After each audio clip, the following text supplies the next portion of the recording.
it fairly amusing because just before an HR technology session, you have a tech glitch, right, at hand. But having said that, it's my absolute pleasure to be, amongst such an illustrious audience. And I'm also humbled to be talking today about such an important transformation that's actually happening all around us, especially in India. Today, I want to really talk about, and in the next 20 minutes, which I promise, we'll keep it under that, we will really dive deep into really the frontline workforce in India and a little bit around the world and understand how HR tech is actually enabling and becoming an important part of the journey to transform the lives of frontline workers at large. So who are frontline workers and what is the scope of our conversation today, right? Frontline workers are blue-collar workers, they are gray-collar workers, and for the scope of our conversation, they're not farm workers and non-construction workers. So where are they in the world?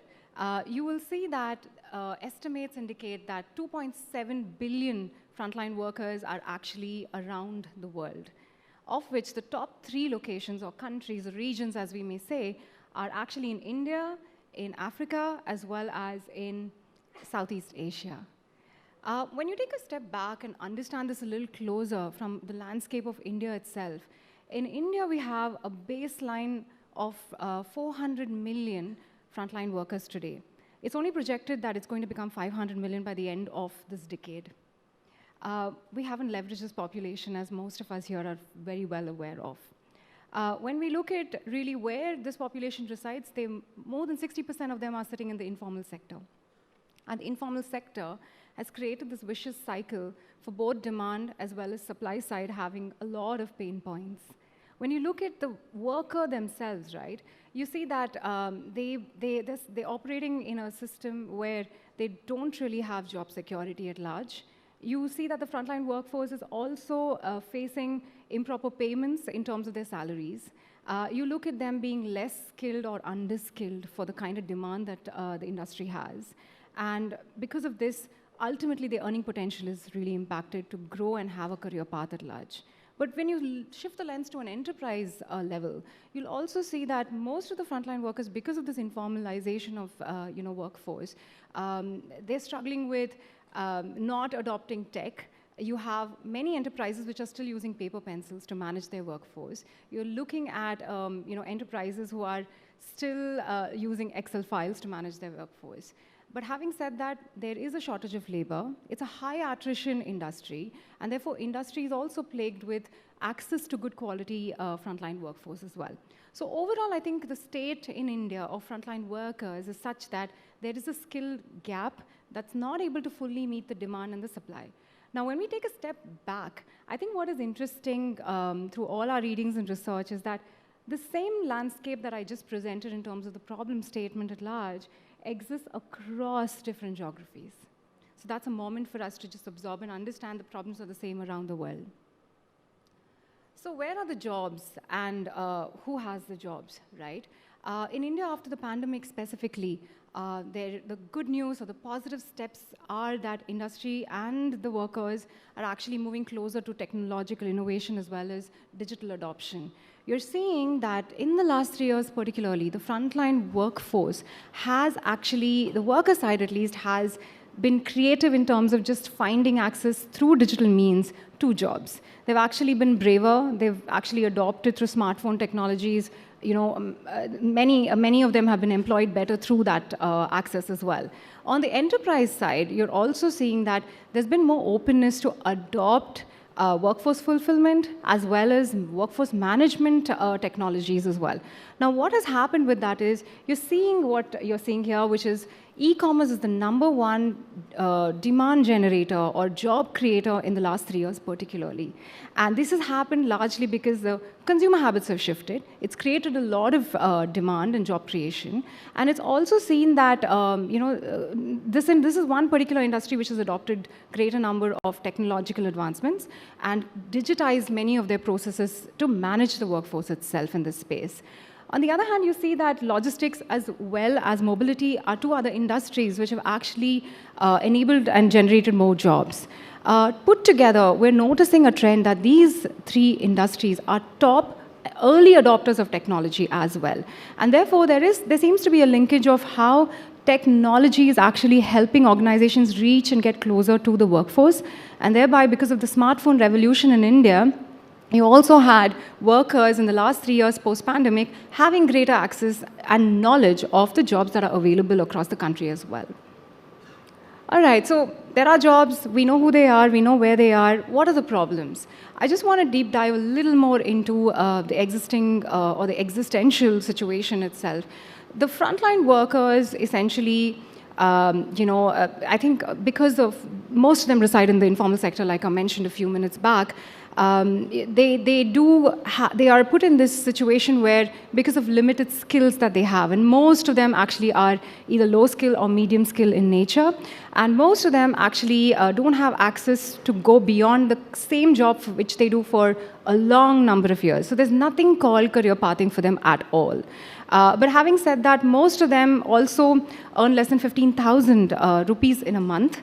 They do not have benefits. They don't have any social security largely given to them, unless an employer has chosen to lean in and do that for them. And of course, the financial institutional support doesn't really exist for them as well, in a structured manner, as it does for white-collar workers. On an enterprise side, there are problems of a skill shortage, high attrition, short employment cycles, and less access to good quality or well-enabled workforce itself. So this is a vicious cycle that one needs to really look at, and industry really needs to look at what are the enablers that they can actually adopt to tackle both sides very effectively as well. So what can technology do? How can HR technology play a part, step in, and help automate processes that are required, help and impact productivity gain, and ensure that there are less leakages and towards what we see as very high attrition. On a monthly basis, there's a minimum average of 12% attrition in enterprises with regards to frontline workers, which is fairly high in nature. What is the bigger picture in terms of what HR tech actually can be doing and can be serving? Can we actually create growth? Can we actually ensure that there's equitable access to opportunities for this large population of people who can actually become skill engine of India? And importantly, what inclusivity can we really build for this workforce as well? So really, I want to just touch upon each of these in a very simple way. From a growth lens, like I've been talking about, the lack is in terms of having specialized skills. Frontline workers don't get the access that I mentioned, right? But skilling is the only way. And in order for skilling to happen, one needs to lean in and say that, I will make that investment. Enterprises find it very costly to make an investment towards skilling itself. And what happens is that there's very little ROI, because you skill someone, they leave very fast, so what's in it for me? But if we take a step back, this is where platform technology can actually help build a bridge where you can take the skills which are available on a platform to the people who have the smartphone today. Because you have smartphone in India, and this entire lot, which is essentially 400 million, today most of them have phones that they can actually ensure that they get different types of training. So while you're on the job, can you actually serve them and give them more access to skill available and make skill available for them, right? Skill and enablement available for them. So that's one part of how we can actually lean in to create growth. In terms of inclusivity, this is, I think, very clear. I think it's very obvious that it is a male-dominated sector. 94% of the jobs are with the men. You want to create inclusion, women have to step in and participate in the workforce in this space as well. So how do we do it? Women need shorter jobs, they need more gig assignments. They need flexibility to choose based on their own terms. And this can be done through platform technology, which enables gig and connects the user or the worker to those kind of job opportunities as well. And therefore sort of democratizes how women can actually access those jobs ultimately. So inclusivity becomes very important to make a shift and a needle movement in this space. In terms of just equitable opportunities, I think there's no point having a growth, there's no point having inclusion if you don't have all of your workforce, all those 400 million having equal and even information to get access to what opportunities are available. So how are we going to scale it? Because today, most of the jobs which are actually being brought in, where a worker actually gets a job, it's through referrals or through hearsay. And that's the Indian dynamic at the moment. So technology is one aspect that can actually help scale information in a very even way and democratize how people can access jobs at the same time. Democratization actually creates formalization. And formalization then gives way to gig and so many other things that you can think about and build an ecosystem which is positive and virtuous for this particular population as well. So what has happened to those organizations which have actually adopted technology a little ahead of the curve, who've been early adopters? They've largely been seen to actually automate their HR processes. They've actually given out benefits, loans, financial institutional help and support to frontline workers. They've also utilized very strategically how to upskill and reskill to engage so that they don't attrite. So all of this has led to some metrics which are very clear, that 20% increase in productivity, 20% drop in cost, and 15% drop in attrition. And I think that's really good news, because we never think beyond that gig or that worker who comes for a day, right? We don't think of their families. If you start looking at how we are treated as white-collar workers, and the same things are given for the blue-collar workers, the environment changes, they feel like staying, they build an emotional connect with you as well. And technology has helped these organizations take the products that they want to and offer it to the people in a wider scale as well. In terms of the workers themselves, very clearly 20% increase has happened in the last 3 years where women have participated more in this particular space. They have more easy access, men and women have easier access to healthcare, loans, etc., and greater credit, which helps them improve their life as well. And ultimately, it's more choice to multiple jobs through platform, and more gigs, like I was just mentioning, which is something that's really coming up in India as well. Right, so if technology is actually sort of pushing the bar in a positive way, what is the future of technology, right? What are we staring at? When we look at some of the numbers in 2021, it's very clear that 80% of this population actually has smartphones, which I think had a beautiful domino effect in terms of what else came along in the last so many years. 50% of them actually are degree holders. Many of them are pretty well educated. And while it's basic degree, doesn't mean it's English, right? So there's a big difference in terms of skill enablement still. 2022, this last year, India at large had 658 million internet users. 4 million minutes per month were clocked for e-learning, which is a huge indicator month on month, a positive indicator, which was just on the Better Place platform, which is just our organization. So can we imagine the interest and the need that exists for actually skilling itself? And ultimately, numbers project that we're going to have, as a country, 1.5 billion internet users. We're also going to expect a 2x growth in terms of just higher education. There's nothing but potential staring at us to enable and build a skill engine for the world from India itself. Very interesting table, which I'd like to just spend a few seconds on. What is happening in today's environment is that there are stable jobs, there are smartphone users, there's labor naka, which is like a highly temp jobs, and there's smartphone for part-time jobs. Now, there's a beautiful virtuous cycle that is actually being created here, and we're observing through the help of technology. Many of the jobs are becoming more stable. Many of the jobs are being accessed through smartphones. The labor naka jobs are becoming more full-time, and they're being accessed through smartphone. So net-net, the frontline worker has more access, more even access towards a lot of opportunities in multiple ways, just because they have access to internet and a phone.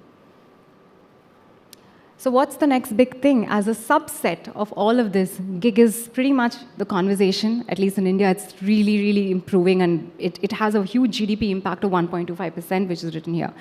What you see here is a very interesting table of how across countries, higher skill jobs are more in demand. But Niti Aayog had a very nice article which said in 2020 to 2021, we had 77 lakh workers who entered the gig workforce. And by 2029 and 2030, this is going to increase to 2.35 crores in India. And that's a huge and humongous increase. Are we ready to avail what we have as a population? Are they ready in terms of skill to meet this demand of the future? The way it is looking, the frontline workforce today has about 22% of them who can actually meet the skill demand on higher skill needs. And most of them are actually low and medium skills. So how do we ensure that skilling is actually a true part of every organization and every enterprise's strategy for long-term enrichment of this particular population itself to increase their earnings per hour. So where do we play? The organization that I belong to, and very recently made a choice to join, a very purpose-led organization. We're a company that actually looks at building full stack technology through a platform, which is creating visibility between enterprises as well as workers. The crucial part is that today, when you have the smartphone revolution that's happened, how do we take them to the jobs? Because there are jobs, there are emerging jobs, like I just mentioned through all the graphs that we saw. We have a 5-pronged mission. One is to create a future-ready workforce. The other is to look at how women can participate, and we have a larger objective of at least achieving 20% of it. British International Investment has partnering with us to ensure that we impact 1 lakh lives this coming year, where we're going to upskill 1 lakh rural women. We're going to ensure that as an outcome of this exercise, their earnings per hour actually gets impacted positively as well. The third part is, with enterprises, we would like to be a part of your digital transformation and journey to actually manage effectively this huge but very important workforce population for our country. And we have recently moved into Southeast Asia as well, so we're looking at a global charter to be built there. We also, importantly, financial inclusion is so critical for this population.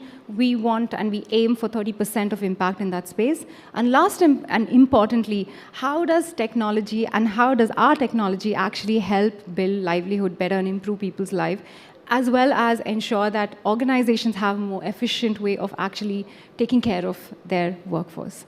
Thank you so much for listening, and it's been a true pleasure to share this with you. Thank you.